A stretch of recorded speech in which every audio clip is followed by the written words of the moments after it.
InsyaAllah, saya merasakan apabila PAS memimpin Perikatan Nasional dengan dokongan parti-parti komponen yang lebih banyak, sekurang-kurangnya daripada 4 jadi 5, termasuk MIC, dan saya rasa mungkin boleh ada lagi parti-parti supaya kita dapat membentuk macam satu payung yang lebih besar, maka saya merasakan PN akan menjadi sebuah parti yang lebih baik menjelang PRU.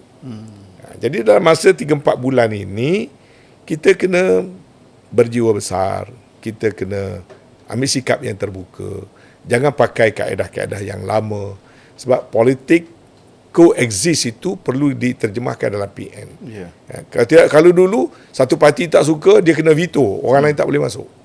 Kalau dia tak suka, ya. Sebab kalau model BN, semua kena konsensus, baru orang baru boleh masuk. Orang ni pula dia tak nak buka pintu sebab dia tak nak kongsi kerusi. Maka dia nak kawal kota. Dalam parti-parti komponen PN ni pula ada kota-kota. Kerana kota menjadi masalah.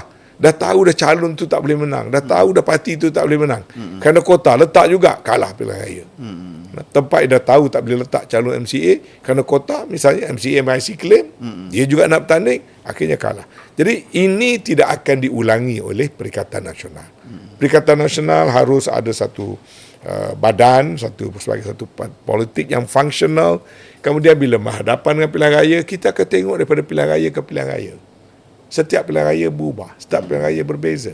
Dan kalau kita ada tokoh-tokoh yang bagus di situ, mungkin kota dulunya di situ katalah PAS bertanding, tiba-tiba ada satu tokoh yang lebih baik daripada satu parti lain, yang terbukti ada prospek nak menang yang lebih tinggi. Kenapa tidak boleh diberikan pada parti yang lain misalnya?